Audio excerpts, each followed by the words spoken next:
second unit here, which is data organization and graphical representation. Now we know कि हम descriptive statistics पढ़ रहे हैं BPCC 104 में, right? मैंने अभी ऊपर क्या बताया था कि statistics के अंदर दो parts हैं, एक होता है descriptive statistics, एक होता है inferential statistics. तो descriptive statistics में what we do, we classify the data, we organize the data, basically we describe the data और उसको एक ऐसे फॉर्म में लेके आते हैं जिससे हमें समझ में आए, डेटा का कुछ मीनिंग समझ में आए. ठीक है, आप खुद सोचो एक एग्जाम्पल के थ्रू कि अगर मैं 100 बच्चों के पास, मैं आप लोगों को 100 बच्चों के स्कोर दे दूं, ठीक है, 100 बच्चे हैं, उनके मैथ्स के टेस्ट के एग्जाम हैं, तो वो 100 बच्चों का डेटा है, किसी के 25 आए हैं, किसी के 50 आए हैं, किसी के 74 हैं, किसी के 76 हैं. अब आप लोग सोचो 100 लोगों के नंबर हैं आपके साथ, आपके पास, तो आप लोग सोचो कि उसका कोई मीनिंग है क्या, उसका कोई मतलब निकलता है? यस और नो?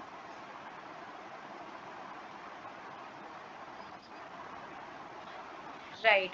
तो हमें उसके लिए क्या करना पड़ता है, डेटा को ऑर्गेनाइज करना पड़ता है, उसको ग्राफिकली रिप्रेजेंट करना पड़ता है पिक्टोरियल फॉर्म में, और हम टैली करते हैं, बहुत सारी चीज़ें, हम उसको टेबुलर फॉर्म में लेके आते हैं, हम उसका फ्रीक्वेंसी, उन जो भी फ्रीक्वेंसी हैं, जो भी हमारे पास आई हैं, हम उसको फ्रीक्वेंसी को डिस्ट्रीब्यूट करते हैं. ये सारी चीज़ें होती हैं आपकी डिस्क्रिप्टिव स्टैटिस्टिक्स में. ठीक है, आगे भी बहुत सारी चीज़ें हैं, लाइक हम देखते हैं कि आपके डेटा का एवरेज क्या आया है, मीन क्या आया है, what is the mid point of your data, what is the mode of your data. Then we see कि हमारा एक रिप्रेजेंटेशन या हमारी एक फ्रीक्वेंसी दूसरी फ्रीक्वेंसी से कितनी दूर है, this is called standard deviation. और आपका एक सैंपल दूसरे सैंपल से, या सोचो कि एक फ्रीक्वेंसी दूसरे फ्रीक्वेंसी से, एक वेरिएबल दूसरे वेरिएबल से कैसे कोरिलेट कर रहा है, ये सब कुछ we are going to study in this particular book. ठीक है, so we have like for second unit here, क्या होता है objective of all statistical inquiry, कि हम डेटा को डिस्क्राइब कर पाए. Descriptive statistics, we have to describe the data, then we have to understand कि क्या है डेटा का मतलब. फॉर एग्जांपल यहाँ पे आपने, चलो कोई ना, ये एग्जांपल अगर मैं नहीं भी दूँ, आप लोगों को अभी समझ में आ गया होगा जो अभी मैंने एग्जांपल दिया था, राइट, स्टूडेंट्स वाला. सो यहाँ पे इन्होंने एक दूसरा एग्जाम्पल दिया है कि आप सोचो एग्जिट पोल सर्वे होता है. एग्जिट पोल सर्वे में क्या होता है कि जैसे जहाँ पे आपका वोट डले हों, जहाँ पे इलेक्शन हुआ है, वोट जहाँ पे डले हो, तो जो भी पोल में आप लोग जाते हो ना, पोल में आप वोट करते हो, पोल होता है वहाँ पे कि आपको किस पार्टी को वोट करना है.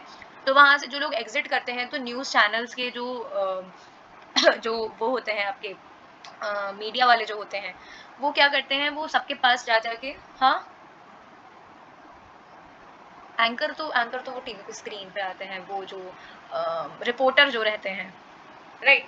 तो पूरी रिपोर्टिंग करते हैं कि क्या पूरा सीन चल रहा है इलेक्शन का. तो वो क्या करते हैं, जैसे कि 50 60 70 लोगों के पास जाएंगे, पूछेंगे भैया आपने किसको वोट दिया है, या बताओ आपकी फेवरेट पार्टी क्या है. इस तरीके से वो क्या करते हैं, बहुत सारे लोगों का एक तरीके से सर्वे कर लेते हैं.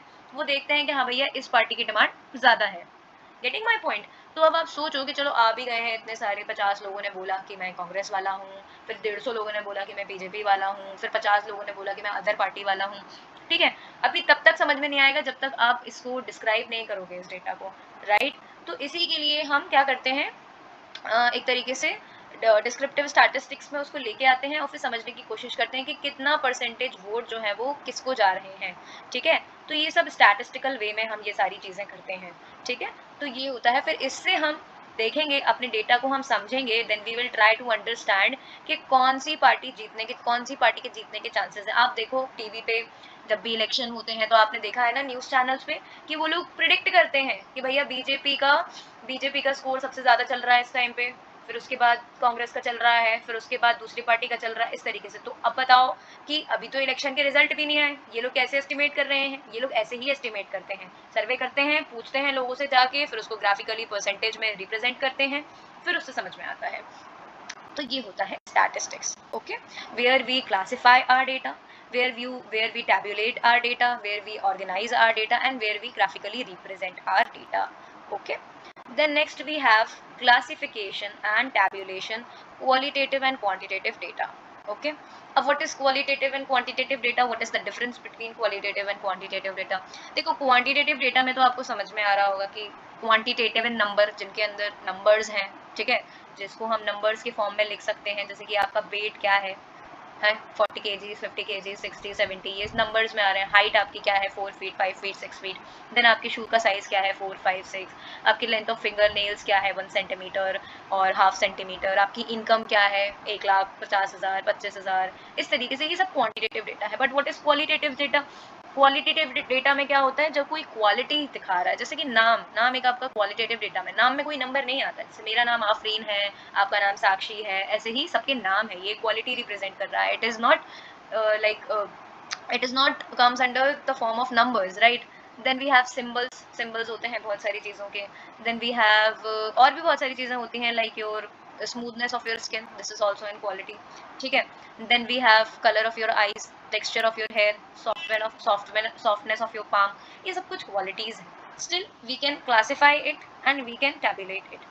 Okay. Then descriptive statistics, classification and tabulation of data, whether qualitative and quantitative, are two important functions that will help the researcher in organizing the data. Here we are organizing all the qualitative and quantitative data ताकि हम उसको आगे जाके statistically analyze कर पाएं. Okay? और उसी analysis के basis पे क्या होता है, हम इन्फरेंशियल स्टैटिस्टिक्स को अप्लाई करते हैं. आप उस डेटा का मतलब निकालोगे, उसमें से आप कुछ आउटकम निकालोगे, कोई कंक्लूजन निकालोगे, कुछ इन्फरेंसेस निकालोगे. First you have to describe your data, first you have to organise your data, फिर आप कुछ मतलब निकाल पाओगे, फिर फर्दर उसके ऊपर इन्फरेंशियल स्टैटिस्टिक्स आप कैरी आउट कर पाओगे. ओके.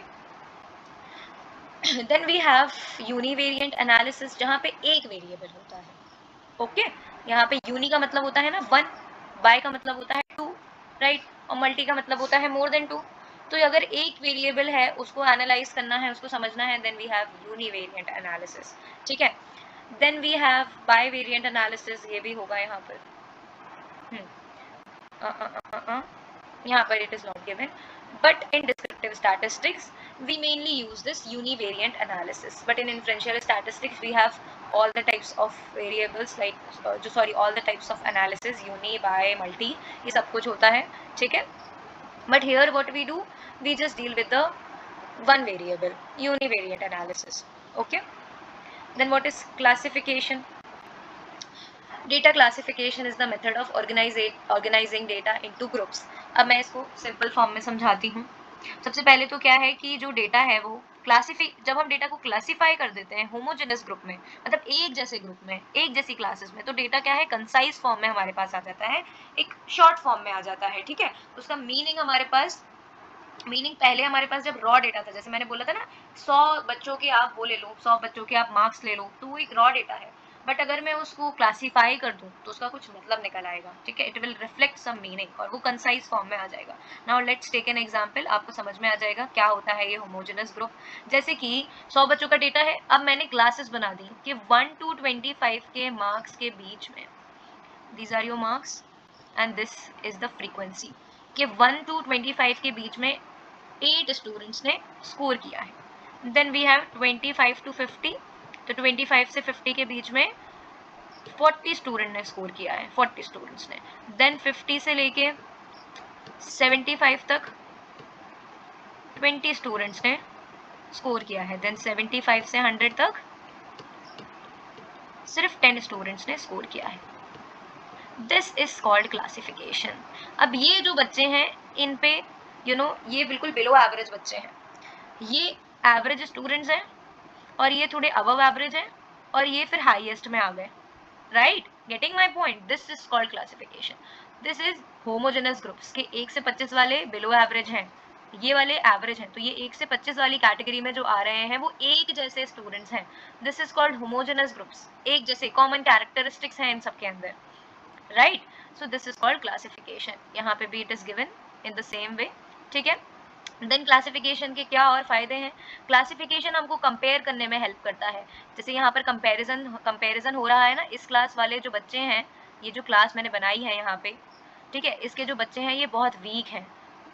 किन से वीक है, इनसे वीक है, इनसे वीक है, इनसे वीक है, इन सबसे वीक है. फिर ये जो क्लास वाले बच्चे हैं वो इन दोनों क्लास वाले बच्चों से वीक हैं, या जो हाईएस्ट वाले बच्चे हैं ये इन सबसे हाईएस्ट हैं. तो यहाँ पे कंपैरिजन हो रहा है, तो क्लासिफिकेशन हमको कंपेयर करने में भी हेल्पफुल रहता है. ओके.